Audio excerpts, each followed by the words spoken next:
They're the equivalent of a dumpster fire. Yeah, they're the equivalent of Orlando. They are. It basically follows their season, and they start okay, but then drop to literally the bottom of the championship. Oh. So that just tells you, and that's another thing. Like we can get into later, but like I always used to think, okay, you're in the Premier League, you get relegated. Oh, that's a big deal. Your revenues maybe drop by 60%, 40 to 60% just because of that TV money.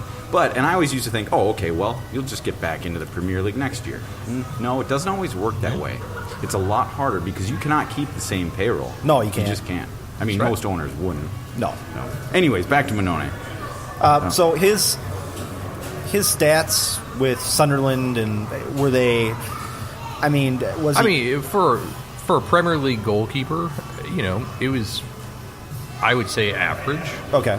So, again, in context, it's the English Premier League. Premier League, yeah. So, an average goalkeeper in the English Premier League is significantly better than anything you're going to find in Major League Soccer. Okay. In my opinion. I mean, I can't say that I know a lot about him. I remember seeing him play for Sunderland, but I never saw anything that was scary. Yeah. And then for me, I have not watched him play in the past, to be frank. But what about the fact that he joined Reading, and what happened there? The championship is still strong soccer, of course, but he obviously grew unhappy there, and he made it public. He made that public on Instagram, right? And I think there could be situations, and obviously I have no idea, speculating entirely, but it could be a situation where he understands that he's better than a championship side, and so he wants to be somewhere else. And there's salary considerations. Yeah. I mean, there's guys get ticked off about stuff all the time, and you never know what the problem is. Yeah, and so I think he wanted a challenge. Being in the championship, maybe he didn't feel that was a challenge. There weren't suitors in the Premier League, so he thought, hey, Minnesota United wants a goalkeeper, and then just basically judging from his comments on Instagram and Twitter, it kind of sounds like, he has a particular style of play that kind of fit with some managers and didn't fit with others. Yeah. And from what I've read since he joined the Minnesota United, it sounds like Heath is agreeable with his kind of style. He's good with his feet and playing behind a little bit. He'll come up and actually sometimes act as another attacker. Right. Really good with his feet, I think, is the key. And the big thing is as long as he can make a pass. That's all I care about. And that's all I care about. From everything you see and read about it, that he can do exactly that. That's all I care about. All I care about is if he can get the ball out of the box to someone other than the opponent. Exactly right. Make a smart play. Yeah, and so the fans, they probably describe him as fiery and likable too. So it could be a nice character to have. Italian goalies are usually pretty fiery guys. I think Italians are fiery, aren't they? I'm not a fiery guy. Well, of course, I got Norwegian and Scandinavian and Finnish in me, so it kind of dulls me down a little bit. Right. So let's go to the next question. Signing this goalie is what happens to Bobby now? Because we were talking before the podcast that we feel, and Sterling, you brought up some good things here. Bobby was not at the unveiling. Well, slow down. The unveiling took place in the middle of a snowstorm. I mean, but I didn't make it to the unveiling myself. Essentially, the rest of the team was there. Yeah. Okay. I mean, aside from maybe a handful of people. You don't think United said, we'll get you guys on a bus or a limo or whatever and get you guys there? Just show up wherever? I just think it's fun. I knew we were going to talk about this, but when we talked pre-pod, you guys caught me off guard because I kind of still assumed that Bobby would be our goalkeeper on March 2nd. But my feeling now, thinking about it, is Mannone is on a 1-year loan. So he comes in. Bobby gets the boot. You got St. Clair backing him up. Yep. And he's here. To clarify, when you say Bobby gets the boot, I think he gets traded. When? Or either cut. Transactions can occur until May. Yeah. Right. So, do you realistically think that he could be traded or dropped before May? That's what I'm asking. I think that's their plan. Okay. That caught me a bit off guard. So, for me, I think it's realistic to suggest that. But But I don't know if that would necessarily be the case. I mentioned this as well, that I think maybe they'll try to get Sinclair out on loan for the first half of the season, or maybe up to U.S. Open Cup games. That way they're going to have pretty good idea of how Minone plays, whether he's going to work out. Because remember, we brought in Elfbaj in 2017 on a loan. Oh, yeah, that's and right. he failed. Well, to be fair, he got injured, and then Bobby took over. So, so there's always that chance that it's not that Minone won't work out. But the reality is, I think what will happen is St. Clair will probably still go out on loan, and they'll kind of test the waters. But I don't think Bobby will be here at the end of the season. Okay, well that's interesting, and the only reason I don't disagree with that take, it kind of caught me off guard because like last year they had Lamson and Shuttleworth on the roster, so that you're talking about 2 MLS veteran goalkeepers the entire year. So I mean it's not unrealistic to think you can have 2 veteran goalkeepers, but you make a good point. And I think no offense to Alex Kapp, who was our third goalkeeper, I think Sinclair's better.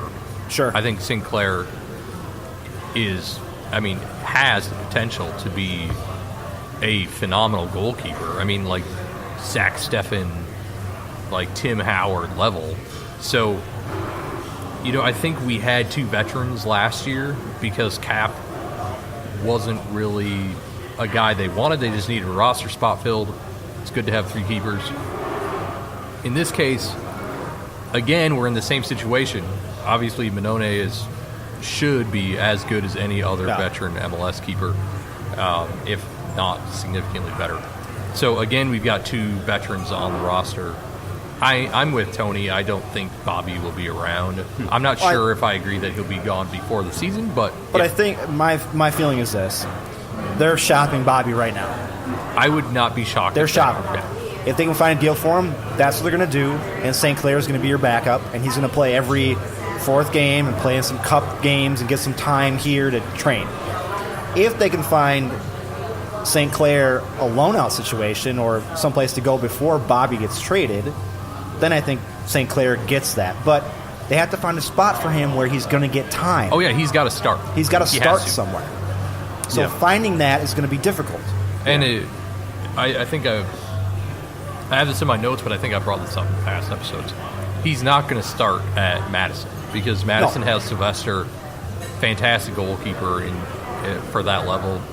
There's no reason they would start St. Clair. So there's a lot of moving parts right now. Yeah. But the fact is, I think either Bobby's gone at the beginning of the season or mid-season, one of the two. I don't think you're keeping Bobby around the whole season.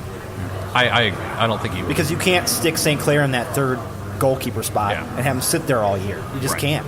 Yep, I mean they did use a high draft pick on St. Clair, so yeah, totally agree. And I mean, optimistic though, we're optimistic just by the fact that their 5th signing here now. This is number 5 of big signings to improve the goalkeeper situation overall as a unit. I think that's great. I mean, so because we're looking at the last 2 years, 70 and 71 goals allowed. So I mean, over under for goals allowed this season.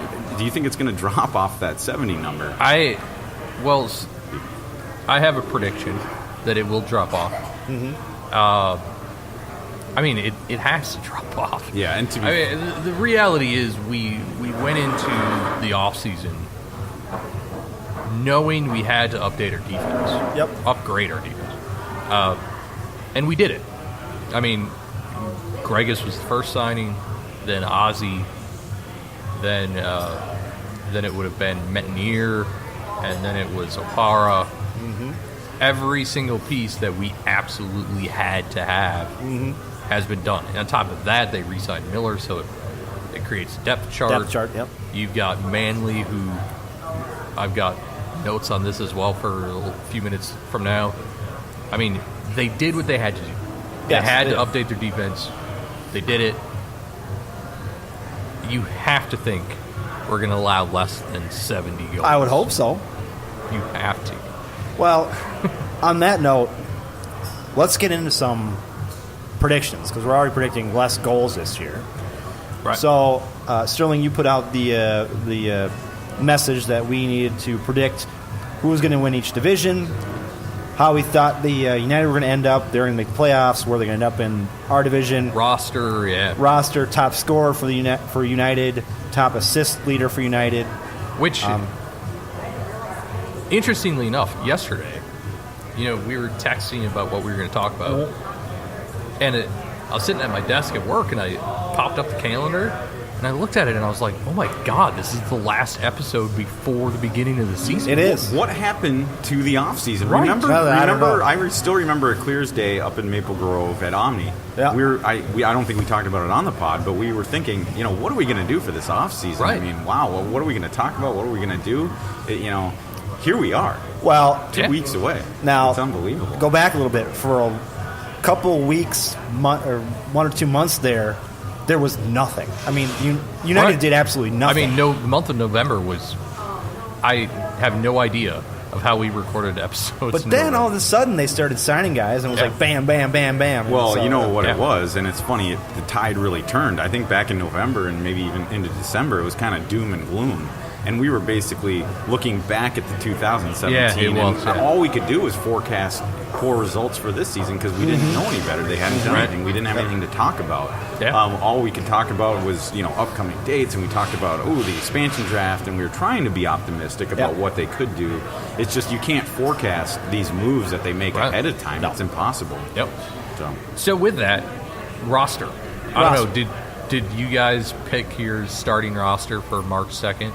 I did. I looked. I can't. I don't think. I really don't think that we're going to have too many differences, and I don't think the big MNUFC supporters listening to this podcast are going to disagree. I mean, Dave? Do you want to just start with yours, and sure. if there's anything different? So I've got Manone and goalkeeper. Okay. And then going left to right, across the back line, I've got Calvo. I've got Opara.